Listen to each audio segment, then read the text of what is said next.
Your world is built on a lie. A beautiful, shimmering lie. A lie that tells you that you are good.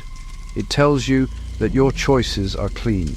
The smooth glass in your hand, the silent car in your driveway, are acts of salvation. You see the advertisements. A pristine electric vehicle glides down an empty coastal road. A family smiles, bathed in the warm glow of a setting sun. The promise is whispered directly into your soul. Progress without consequence. A future scrubbed clean of the filth of the past. It is a powerful vision, sold with the gloss of high-definition certainty. This world they show you is all glass, chrome. It is silent and efficient. Cities so clear you can see the mountains. Children laughing in green fields. The message is simple. It is seductive. Be part of this clean future, but behind this bright facade, another world exists. It is a world you are never meant to see. This world does not have a marketing budget. It smells of burning plastic and acrid chemicals, mountains made of the guts of our digital lives, twisted cables, cracked screens, spent batteries, piling under a toxic sky, the necessary shadow cast by our brilliant light, the dumping ground for our clean promise. This hidden world is not empty, it is filled with people, hands stained with the heavy metals that power our devices. This is the place where the cost is paid, not in dollars or euros, but in health, in clean water, in years of life. The gleaming world of the advertisements rests on the shoulders of this dark place. One cannot exist without the other. This is the deception. We call it progress. This relentless drive for the new, the next generation, the faster chip, the longer-lasting battery.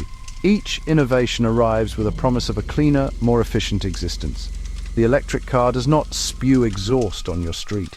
Your smartphone does not cloud your home with smoke. On the surface, the logic is flawless.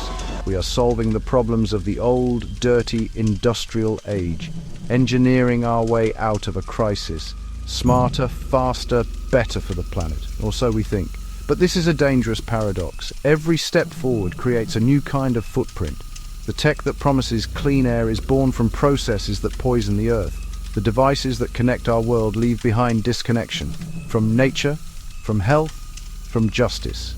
This new waste is more complex, more concentrated, more insidious, a toxic cocktail of rare earth metals, persistent chemicals, heavy elements, wrapped in non-recyclable plastics, bonded with industrial glue.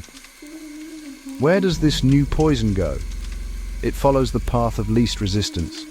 From places with strict laws to places with desperate economies and porous regulations, labeled as used goods or donations shipped across oceans, out of sight, out of mind. The waste lands in vast dumps in fields, on riverbanks, next to homes. No containment systems, no protections. Toxins wash into soil and water, into food. The true cycle of our technology, not a clean loop, a one-way street to a toxic grave. A clean future for us, paid for by a toxic present for them. At the heart of this story is the lithium-ion battery, the engine of our modern world. It powers the car that takes you to work. It powers the phone that connects you to everyone you know. A marvel of engineering, dense energy, featherweight ambition. We are told it unlocks a fossil-free future, the battery of a green revolution. The story of how we get this lithium is less hopeful. Brine is pumped to the surface, spread into ponds that stretch for miles. Months of evaporation under a merciless sun, leaving concentrated lithium behind. A water-intensive process in a place where water is more precious than gold. Communities watch ancestral wells run dry. Fragile ecosystems are altered. Water once for farms and animals is diverted to feed the world's hunger. Profits flow thousands of miles away. Costs remain on the land. And when the battery dies, the lie continues. We are comforted by the word recycling. The reality is far messier, difficult, expensive, not designed for disassembly. Volatile electrolytes and valuable metals fused together, shredding and melting, energy intensive and still polluting. Many are never recycled at all. Ticking toxic time bombs.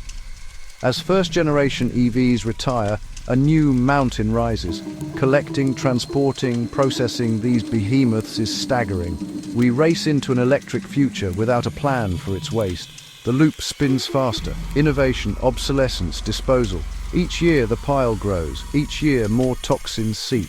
We are building a future on throwaway foundations. The bill is coming due. The cycle is unsustainable. The green revolution cannot be built on hidden poison.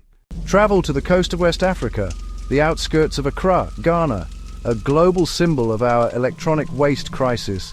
Agbogbloshi, not an organized landfill, a smoldering, sprawling junkyard. Containers arrive with used computers, televisions, smartphones, and car parts. What can be sold is sold. The rest is left here. Bundles of wire are tossed into open fires to free copper. Monitors are shattered, boards are stripped for flecks of gold.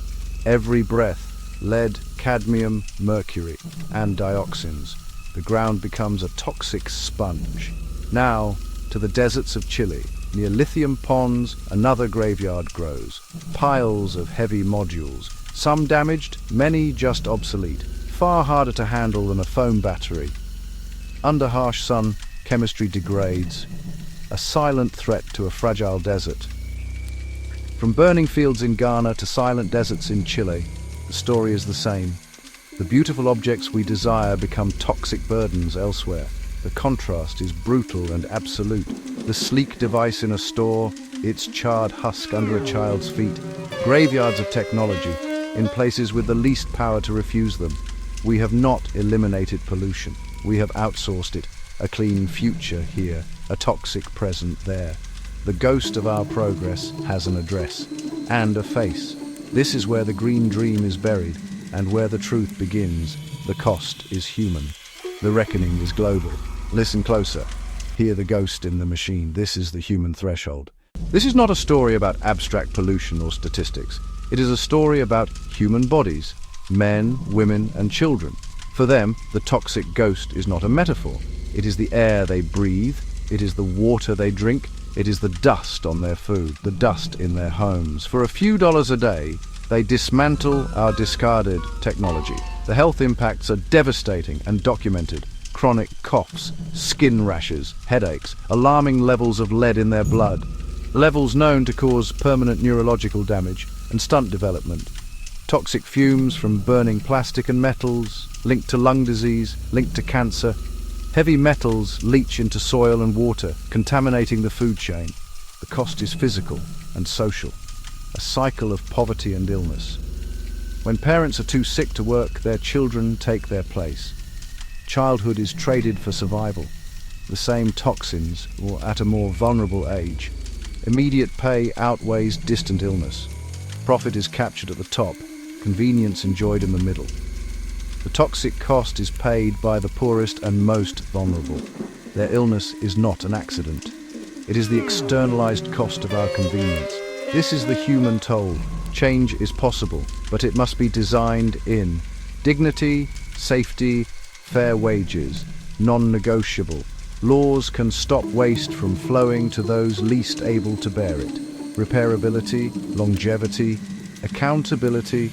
A truly green future starts with the people harmed today.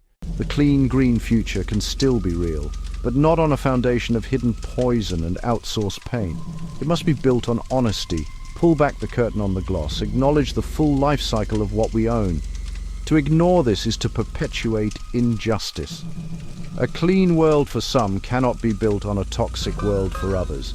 This is not just about faraway places. It is about us. Decisions in the electronics aisle. We have power in this system. Demand repairability, ethical sourcing, real recycling, design for longevity, design for disassembly. Invest everywhere, not just where it's profitable. Stop the flow of hazardous waste to communities that cannot handle it. Treat dismantlers with dignity and pay what their safety requires. Next time you hold that sleek new phone, or sit in that silent electric car, feel its weight. Feel the hum of its power. Ask the question that cuts through the marketing. The question that can expose the ghost. Who pays for this when it becomes trash?